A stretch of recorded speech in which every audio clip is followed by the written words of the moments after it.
Well, thank you very much. This has been an honor. It was a fairly long trip, but worth it. Tremendous things have been accomplished, as you probably noticed. Listened to a lot of wonderful speeches from the heads of a lot of wonderful countries.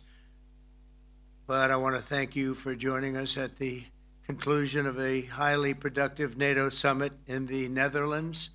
I want to thank them for the royal treatment they've given us. Couldn't have been nicer. And it's a beautiful country, really a beautiful country.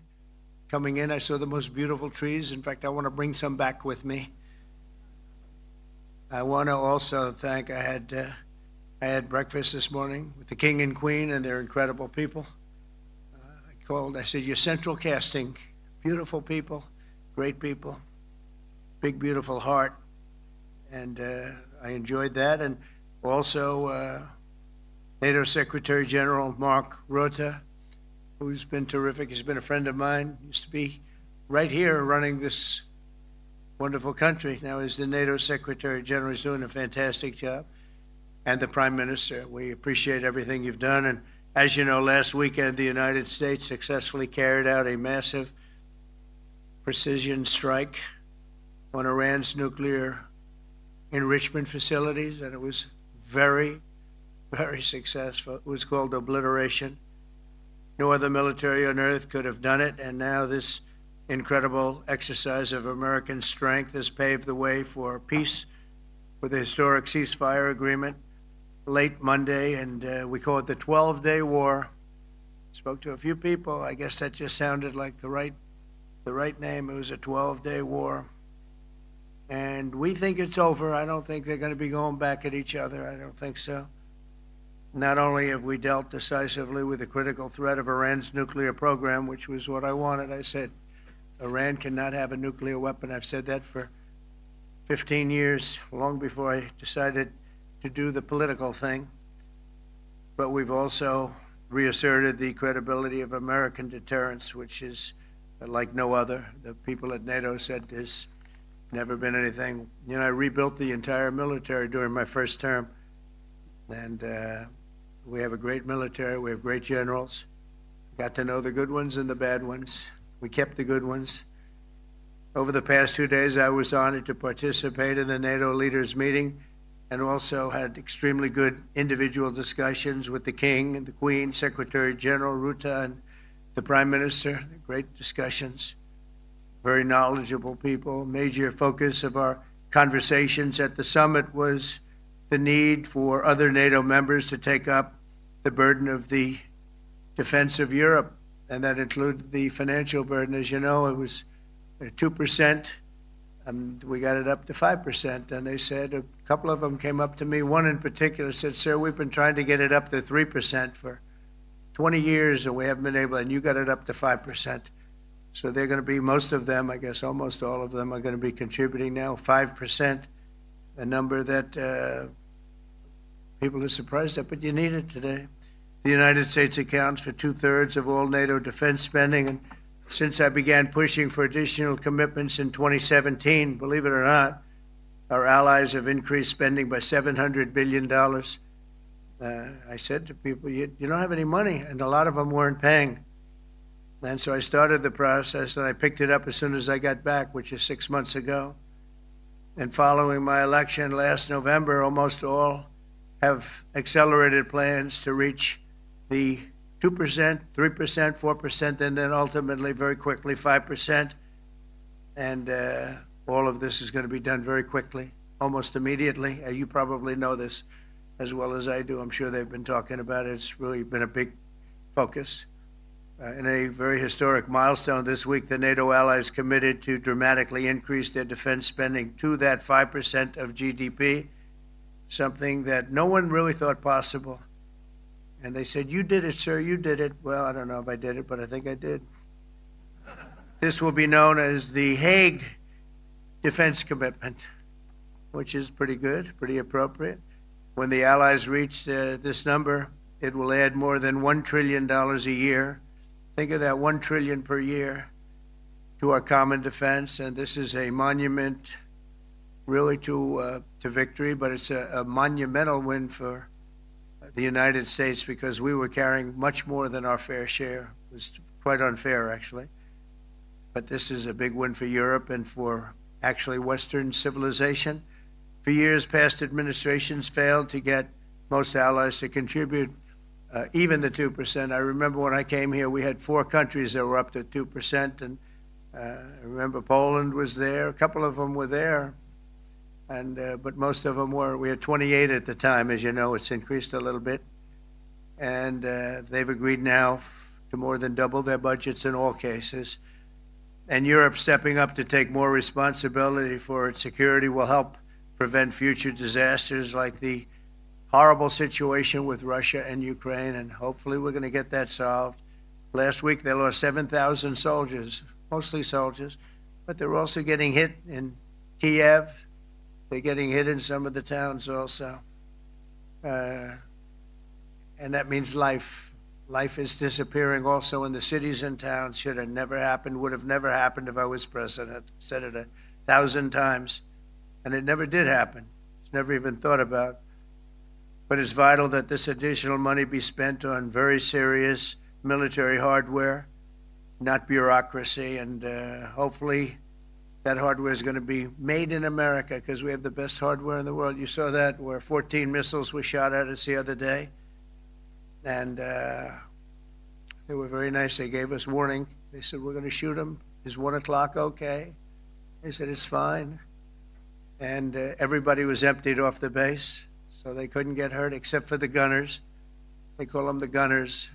And out of 14 high-end missiles that were shot at the base in Qatar, all 14, as you know, were shot down by our equipment. Amazing stuff. Amazing that they can do. It's like shooting a bullet with a bullet. It's the same thing if you think about it. 14 out of 14, and they weren't even that surprised. I said, do you do that well often? They say, we pretty much do, sir. The Ukraine crisis has also highlighted the urgency of rebuilding our defense industrial base, both in the United States and among the allied nations. We cannot afford to be dependent on foreign adversaries for critical minerals. And as you know, we made a deal with Ukraine to take a vast amount of the land they have for minerals. We need it. And once again, I want to thank all of the people in the Netherlands, incredible people. It's a great place. And all of the NATO allies for the tremendous summit that we just had. A letter just came in, and a statement came in from the Atomic Energy Commission of Israel. And I just wondered, this is an official letter, and they're very serious people, as you know. The devastating U.S. strike on Fordo destroyed the site's critical infrastructure and rendered the enrichment facility totally inoperable. It was devastated. We assess that the American strikes on Iran's nuclear facilities has set back Iran's ability to develop nuclear weapons for many years to come. This achievement can continue indefinitely if Iran does not get access to nuclear material, which it won't. It's so sad that that whole thing had to go. But I just want to thank our pilots. You know, they were maligned and treated very bad, demeaned by fake news CNN, which is back there, believe it or not, wasting time, nobody's watching them, so they're just wasting a lot of time, wasting my time. And the New York Times, they put out a story that, well, maybe they were hit, but it wasn't bad. Well, it was so bad that they ended the war. It ended the war. Somebody said in a certain way, you know, that it was so devastating, actually.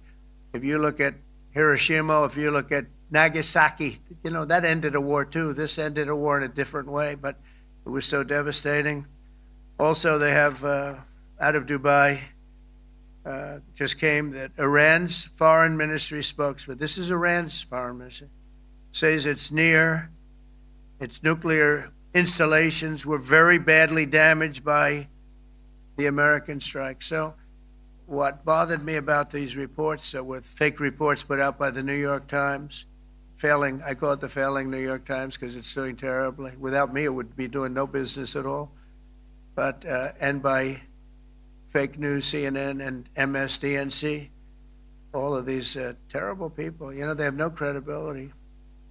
You know, when I started, they were at 94% credibility, the media. Now it's at 16%. And I'm very proud of it because I've exposed it for what it is. But when I saw them starting to question the caliber of the attack, was it bad? Well, it was really bad. It was devastating. They were obliterated. In fact, you can't get into the tunnels. They just put that over. That just came out. They can't, there's nothing, there's no way you can even get down. The whole thing is collapsed in a disaster.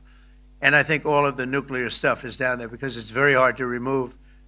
And we did it very quickly. When they heard we were coming, it was, you know, you can't move it. Very hard, very dangerous, actually, to move to. And they also knew we were coming, so I don't think too many people want to be down there knowing we're coming. With the bunker busters, as we call them, we're the only ones that have them. We have the best equipment, best nuclear equipment, and we have the best equipment in the world. And by the way, we can't forget our submarine, which was out there, submarines actually, but submarine was out there. We shot 30 rockets into an area, every single one of them. I think it was almost 400 miles away, I think, Pete, right? 400, and long. It was in the ocean, long ways away. And we shot a total of 30. Every single one of them hit within 9 inches from where it was supposed to be. It took out a lot because we didn't do just 4, though. We did 2 others in addition, which hadn't been completely destroyed. So we hit them with a submarine from hundreds of miles away. Amazing, just amazing equipment. Greatest submarines in the world. Nobody's even close. They're 20 years behind us when it comes to submarine technology. So that's one, and the other was from the Atomic Energy Commission, and they have about 3 or 4 of them now coming in from atomic energy commissions from various places. But the one that we have that just came out, we released it a little while ago, was from the Israeli Atomic Energy Commission, but numerous of them are getting to see the site, and the site has been demolished. And again, we had these brave patriots, these incredible flyers, these people that can fly a plane better than anybody can fly a plane, going into very hostile territory, flying into the territory that has got more missiles and things pointed at it. But it was very stealth. They didn't get to see it. It was dark. That's the amazing thing about the shots. They hit the shots perfectly, and yet it was dead dark. There was no moon. There was no light. It was virtually moonless. It was very dark, and the shots were hit perfectly. But when they get demeaned, and they were very upset about it because they knew how strong it would be. Back in Missouri, the pilots flew about 36 hours, 2 ways, far distance, and in those incredible B-2s. And we then had the F-22s, and we had the F-35s, and we had other planes, and we had, I think, a total of 52 tankers. That means the big tankers, because the refueling was a lot for all of the different planes that we sent. Incredible operation, and I have to say, General Raisin Cain was incredible. That's why he beat ISIS, and we beat ISIS in a matter of weeks. I was told it would take 4 to 5 years. We did it in a few weeks. And he was great. That's why he's the head of the Joint Chiefs of Staff right now, because I had a very good experience with him. He knocked out ISIS in a period of literally a few weeks. Amazing. And it was supposed to take a few years, 5 years to be exact. So we had a great victory there, and we then came here, and I think we had a great victory here. But this is an ongoing project. This is the safety of Europe, the safety of the world. And they've raised it from 2% to 5%, something which nobody, and you're talking about over $1 trillion a year. So we're talking about a lot of money from coming in from countries that we're not paying nearly enough to be effective.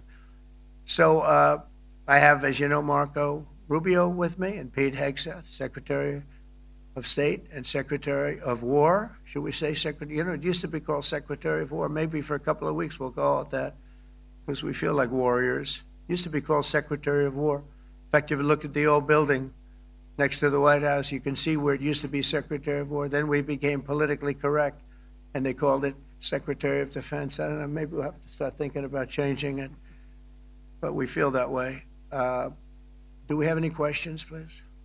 Wow. That's a lot of questions. Who's a nice person? Oh, you're not a nice person, but I'll let you ask one. Go ahead. What's he going to ask? He is not nice at all. I know him well.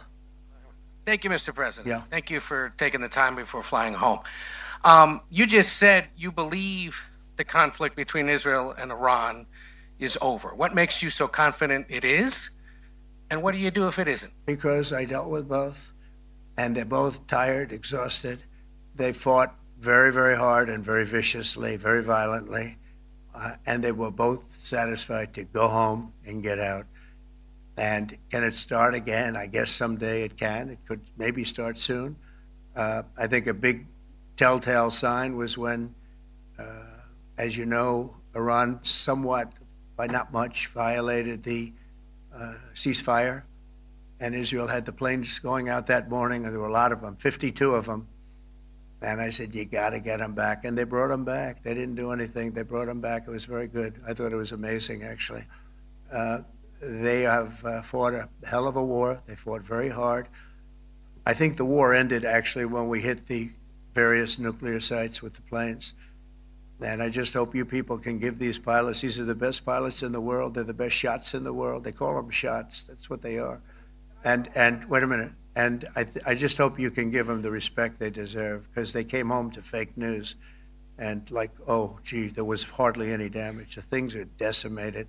So, but I think, no, I think they're very much finished. I think Israel's going to get back to doing what they do. And I think that Iran's going to get back. You know, Iran has a huge advantage. They have great oil, and they can do things. I don't see them getting back involved in the nuclear business anymore. I think they've had it. They've been at it for 20 years, and I don't see that happening either. Now, if it does, we're always there. It won't be me. It'll be somebody else, but we're there. We'll have to do something about it. Yes, please, go ahead. Go ahead. Oh, fake news, CNN? Oh, yeah, here we go. Wait till you hear this question. Thank you, sir. You should really say how great our soldiers and our warriors are. I think everyone appreciates our soldiers and our warriors. I do have two questions for you, Mr. President. You just cited Israeli intelligence on these attacks. Earlier, you said U.S. intelligence was inconclusive. Are you relying on Israeli intelligence for your assessment of the impact of the strikes? No, this is also, Iran made the statement, and it's also, if you read the document that was given, that Pete can talk about if you'd like, the document said it could be very severe damage. But they didn't take that. They said it could be limited or it could be very severe. They really didn't know, other than to say it could be limited or it could be very, very severe. And you didn't choose to put that because it was very early after. Since then, we've collected additional intelligence. We've also spoken to people who have seen the site, and the site is obliterated. And we think everything nuclear is down there. They didn't take it out. Okay, question? Please, go ahead. Go ahead. Yeah, blue dress. Thank you so much, Mr. President. Yesterday, you said China can now continue to purchase oil from Iran. Yeah. Are you giving up on your maximum pressure campaign? Because there are sanctions right now. With who? On Iran. No, look, they just had a war. The war was fought. They fought it bravely. I'm not giving up. They're in the oil business. I mean, I could stop it if I wanted. I could sell China the oil myself. I don't want to do that. They're going to need money to put that country back into shape. We want to see that happen. Would it? No. If they're going to sell oil, they're going to sell oil. We're not taking over the oil. We could have, you know. I used to say with Iraq, keep the oil. I could say it here, too. We could have kept the oil. No, China is going to want to buy oil. They can buy it from us. They can buy it from other people. But you're going to have to put that country back into shape. It desperately needs money. Yeah. Mr. President. Yeah, please. Here we go. I'm picking the beauties today. Go ahead. Mr. President, Secretary General Rutte has described President Putin as an adversary, a threat, an enemy. Do you view him the same way? And in addition to that, you mentioned General Kane, your chief of staff, the chairman of the Joint Chiefs of Staff. General Kane. Yes, he has said that Mr. Putin has territorial ambitions beyond Ukraine. Do you view that in the same way? Possible. I mean, it's possible. I know one thing. He'd like to settle. He'd like to get out of this thing. It's a mess for him.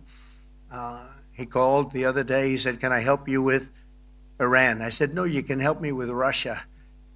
Because, in the last few weeks, we took care of India and Pakistan, Kosovo, Serbia.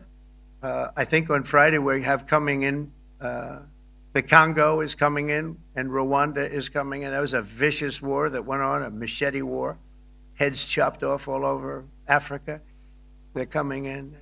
We did 2 others in addition to that. Nobody's ever done anything like this.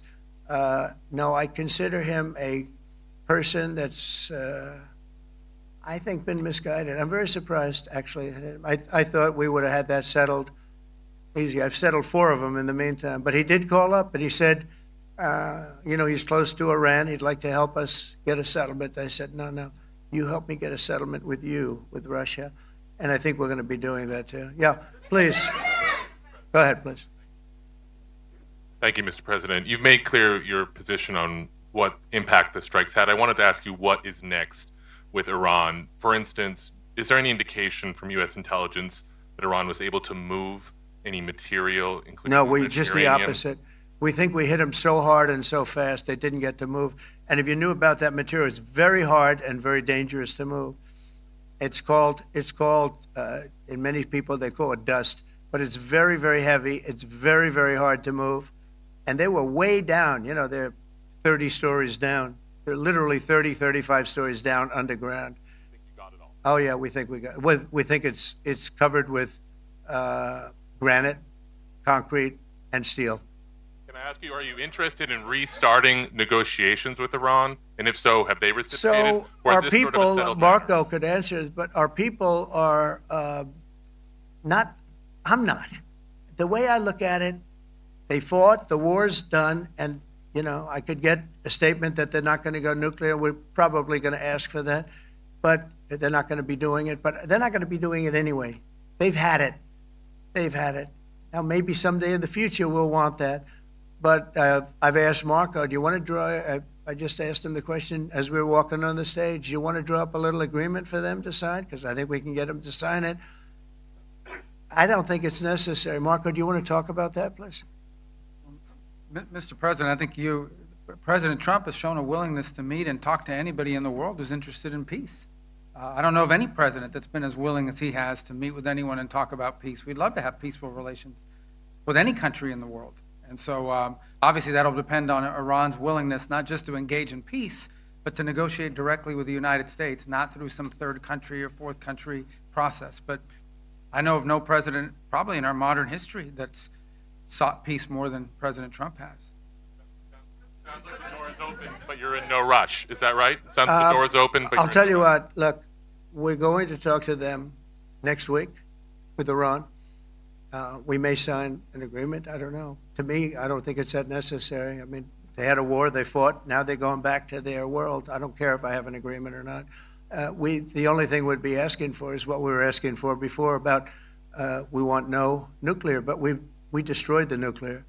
In other words, that's destroyed. I said, Iran will not have nuclear. Well, we blew it up. It's blown up to kingdom come. And so I don't feel very strongly about it. If we got a document, wouldn't be bad. We're going to meet with them, actually. We're going to meet with them. Yeah, go ahead, please. Mr. President, Netherlands TV, thank you for visiting our country. Good. As I Thank you. understood, I, of course, would like to know how you slept last night at the House of the King. Oh, I slept beautifully. But probably a more serious question. I think you just had a meeting with President Zelensky. Did you discuss any ceasefire in this Russo-Ukrainian war? No, I wanted to know how he's doing. He was very nice, actually. We had little rough times sometimes. He was couldn't have been nicer. I think he'd like to see an end to this. I do. I think what I took from the meeting couldn't have been nicer, actually. But I took from the meeting that he'd like to see it end. I think it's a great time to end it. I'm going to speak to Vladimir Putin and see if we can get it ended. But look, these are brave people. They're fighting these wars all over the place. Last week they had, I guess, I told you, close to 7,000 young soldiers, Russian and Ukrainian soldiers were killed, 7,000 in 1 week. It's crazy. It's crazy. So I'll be speaking to Putin. No, I had a good meeting with Zelensky. And I had a lot of good meetings. We had a lot of good meetings with a lot of people, a lot of great leaders. But he's fighting a brave battle. It's a tough battle. Yeah. Go ahead, white dress. Thank you. Ida Hallikainen from Finland, Ilta-Sanomat. Good. You have played golf with President Alexander Stubb. How do you see Finland as a NATO ally and partner, and how would you describe your relationship with our president? Well, he's a very good golfer, okay? In fact, he was on his college golf team. He went to a good college in the South, as you know, a very good college, and he was a good golfer. We had a good time. I think my relationship's great. I want to buy icebreakers. You know, you're very good at icebreakers. And I actually made him an offer. I didn't go to Congress. They'll try and impeach me for this.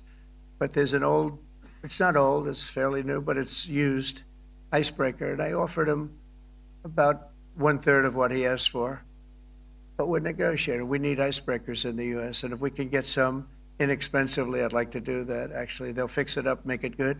Also, we may buy some icebreakers. You know, you're the king of icebreakers, that particular country. They make them good.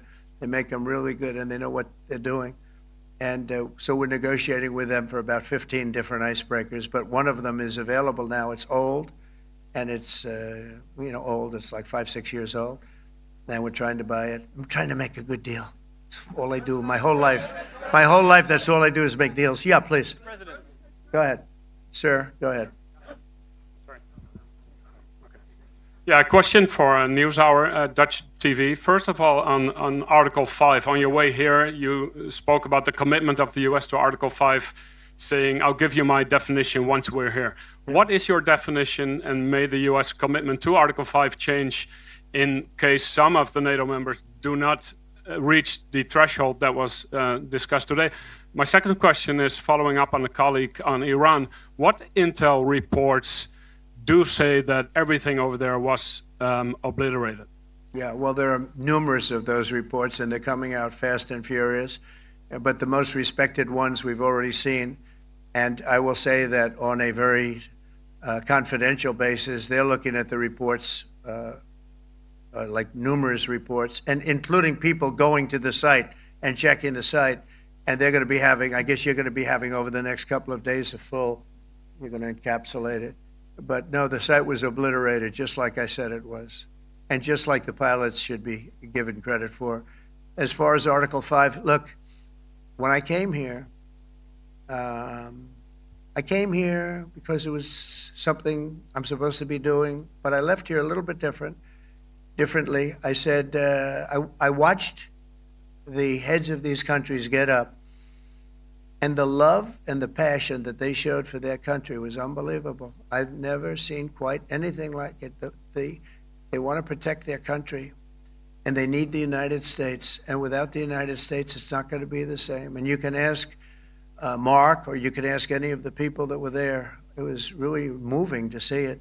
They love their country. They were so respectful of me because I'm the head of the United States. And I made, the King of Saudi Arabia, when I was in the Middle East, so I was in Qatar for a different reason, not a reason to get shot at.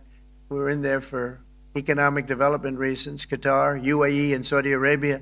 All three leaders of those countries, and we took back $5.1 trillion into the United States.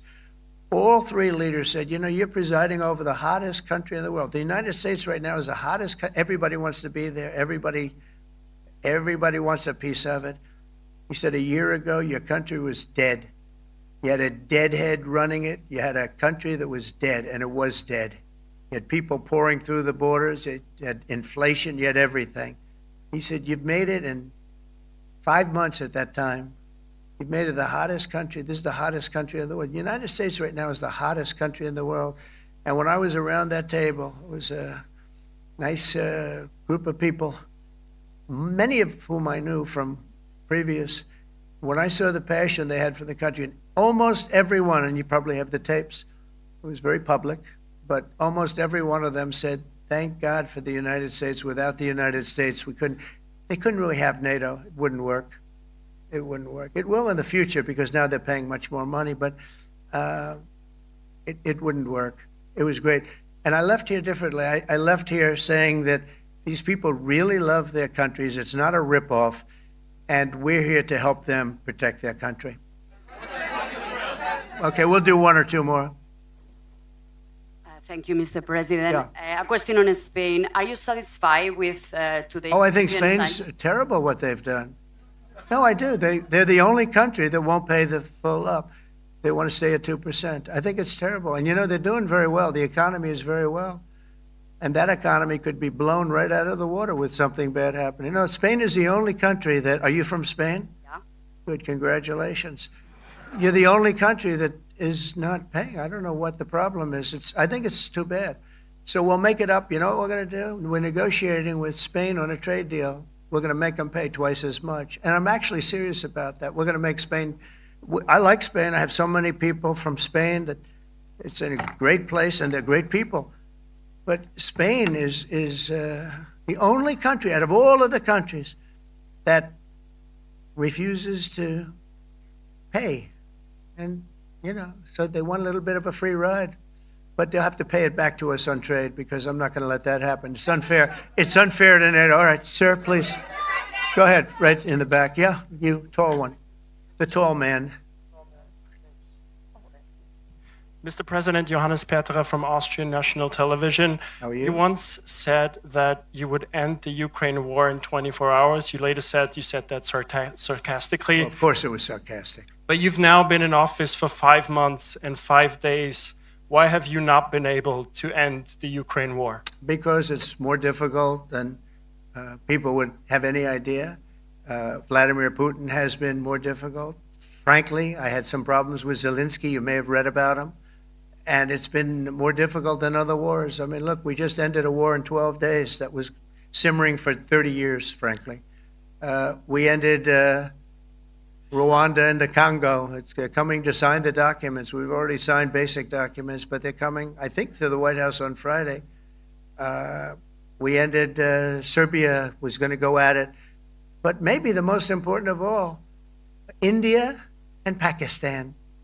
And that wasn't whether or not they may someday have nukes like we're talking about in the Middle East, like we're talking about with Israel and Iran. This is they have nuclear weapons. I ended that with a series of phone calls on trade. I said, look, if you're going to go fighting each other, it was getting very bad. You know how bad that last attack was. It was really bad. If you're going to go fighting each other, we're not doing any trade deal. No, you have to do a trade deal. I said, we're not doing any trade deal. And in fact, I had the general, who was very impressive.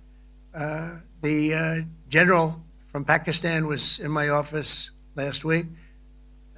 You know, Prime Minister Modi is a great friend of mine. He's a great gentleman. He's a great man. And I got them to reason. I said, we're not doing a trade deal if you're going to fight. And if you're going to fight each other, we're not doing a trade deal. And you know what? They said, no, I want to do the trade deal. We stopped the nuclear war. Go ahead. Go ahead, Jeff. Here's another beauty, Jeff. He's a beauty, all right. Go ahead. Mr. President, to follow up on Ukraine, will the United States contribute any more money to Ukraine's defense this year to the $5 billion that allies are giving? And one question, you had another meeting with the Dutch opposition leader, Mr. Wilders. Can you tell us about that meeting? And are you upset about his anti-Muslim stance? I'm not upset about it. It's just his view. He's unhappy with the way things are going in this country and various countries. He was an opposition leader, and I was asked to meet with the opposition leader by the people that are running. I think they have some deal where if you have a meeting, you're supposed to meet with an opposition leader. I said, that's strange. We don't do that. But I met with I didn't know him. He seemed like a very nice guy, but he's in opposition to the current people, and that was set up by the current people. So I assume when I met with the Prime Minister, you're supposed to meet with the opposition. We'll have to try that sometime in our country. Let's not do it. But I thought he was very good. As far as money going, we'll see what happens. There's a lot of spirit. Look, Vladimir Putin really has to end that war. People are dying at levels that people haven't seen before for a long time. Go ahead. Go ahead. White shirt. Oh, she's all excited. Okay. So,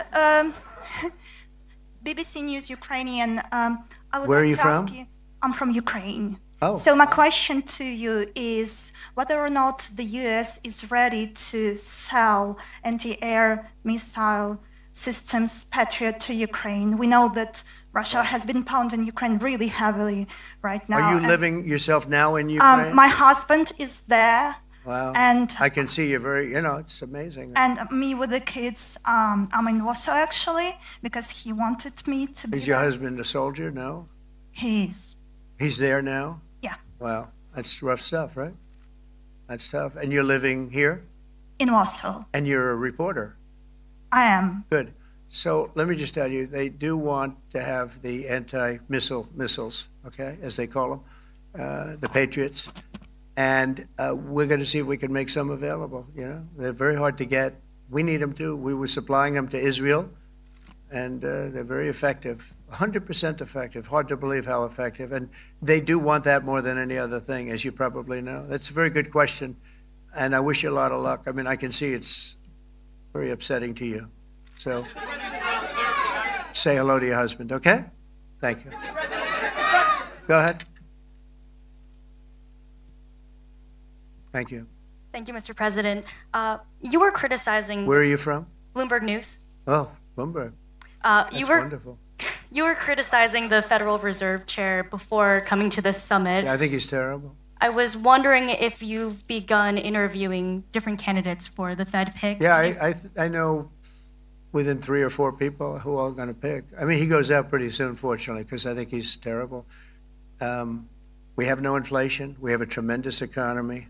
Hundreds of billions of dollars of tariff money is pouring in. Factories are being built because they don't want to pay the tariffs, so they're building them all over the country.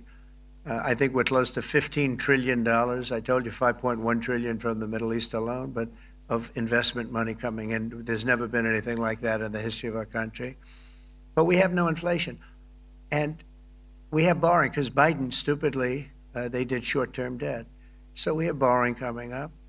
And, we'll go 10 years, maybe longer, maybe shorter, but we'll go a long period of time when we do the debt. And because of him, because of this guy, we will have to pay for years. We'll be paying for him. And I said to him, listen, there's no inflation. He says, but maybe there'll be some. That's true. I said, if there is some, what you do is raise the rate. I'm okay with that. You raise the rate in 2 years from now or in a year from now. But because the rate's high, we have to pay more for debt. It's pretty equal. In other words, if it's 4%, it's 4%. If you drop it a point, you'll pay 3%. So it's fairly equal, not necessarily, but fairly equal. So we're going to end up paying maybe 2 points or 3 points more. 3 points would be about $900 billion a year because of this very average mentally person. He's an average mentally person. I'd say low in terms of what he does, low IQ for what he does, okay? Wait, so instead of paying $900 billion, we don't want to pay 900 just because he doesn't want to lower the rate. I said, if there's inflation in 2 years or 3 years or 1 year from now, you raise the rate and you take care of the inflation, among other things.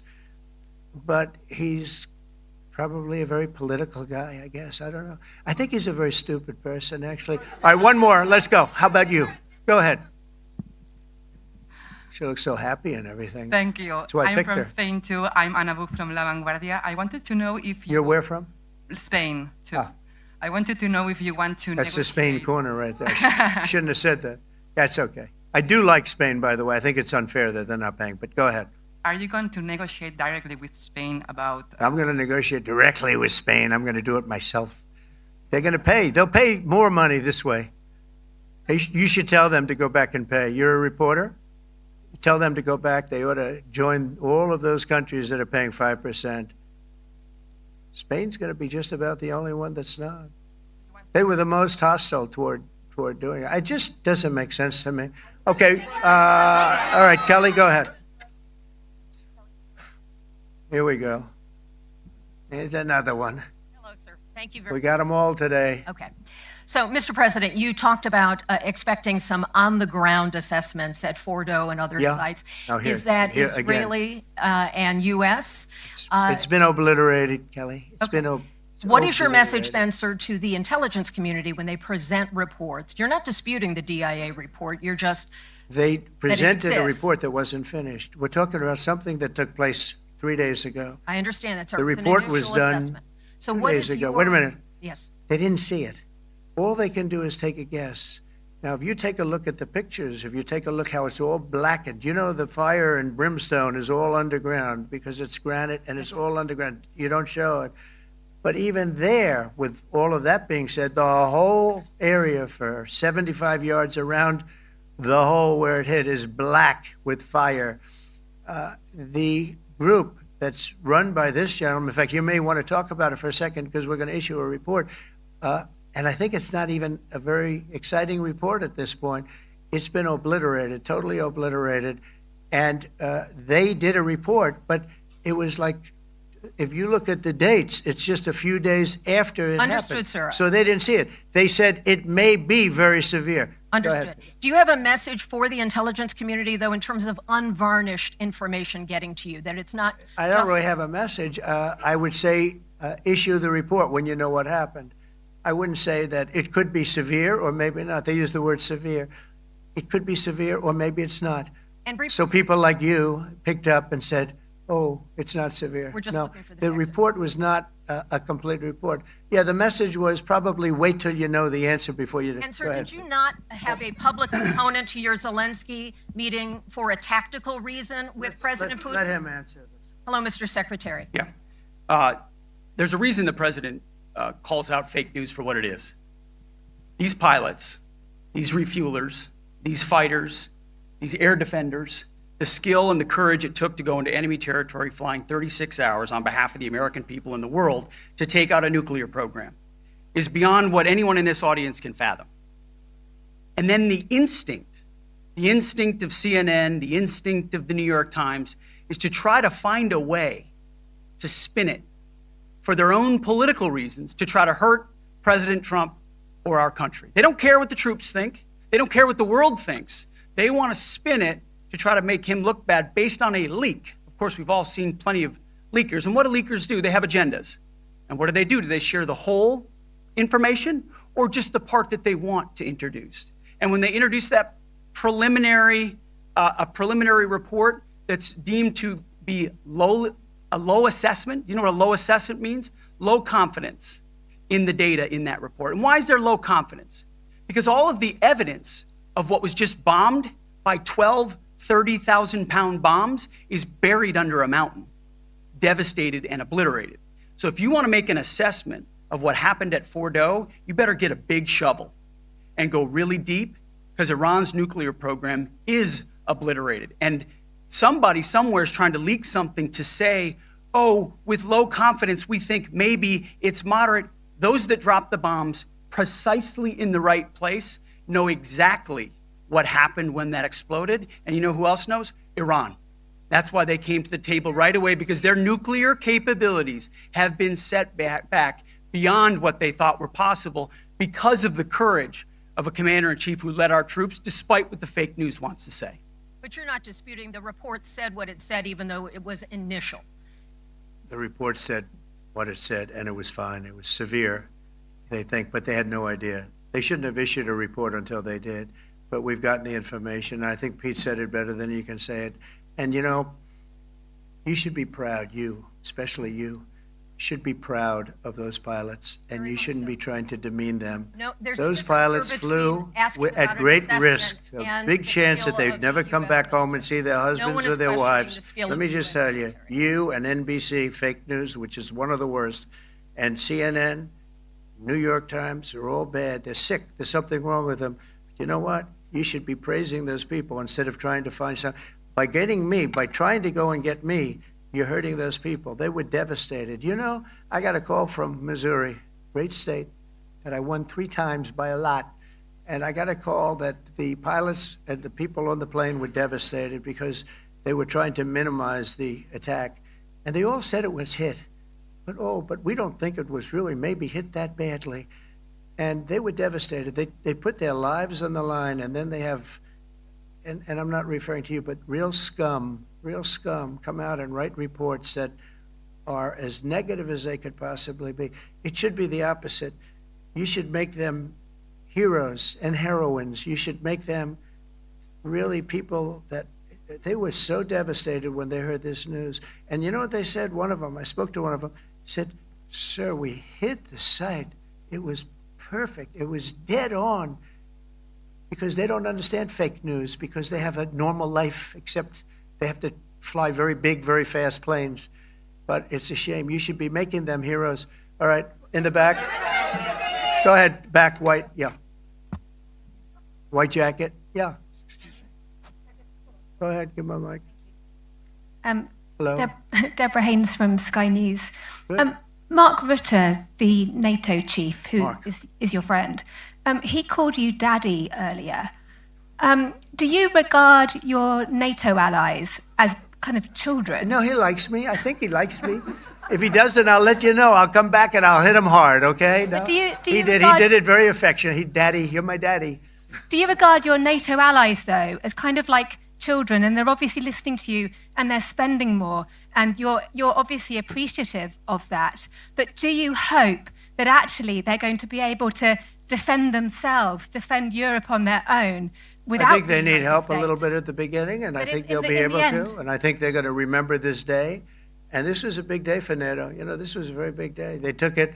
One of the gentlemen said, "You know what? We've been trying to raise money raise the rate for 30 years," he said, 20 years, from almost the beginning. And he's been there for a long time. He said, "Until you came along, it never happened. What you did is amazing." It's been sort of an amazing day for a lot of reasons, but also for that. Yeah, go ahead. Do you think they can do it without you, though, in the future? Can they do it without Well, the ask United Mark. States? I mean, you have to ask Mark, okay? So we're heading back. We're heading back. I want to thank these two gentlemen behind me. They're incredible people, both of them. They've done a fantastic job. And Susie's in the front, and she's done great. And Monica, thank you very much. It was quite an exciting time.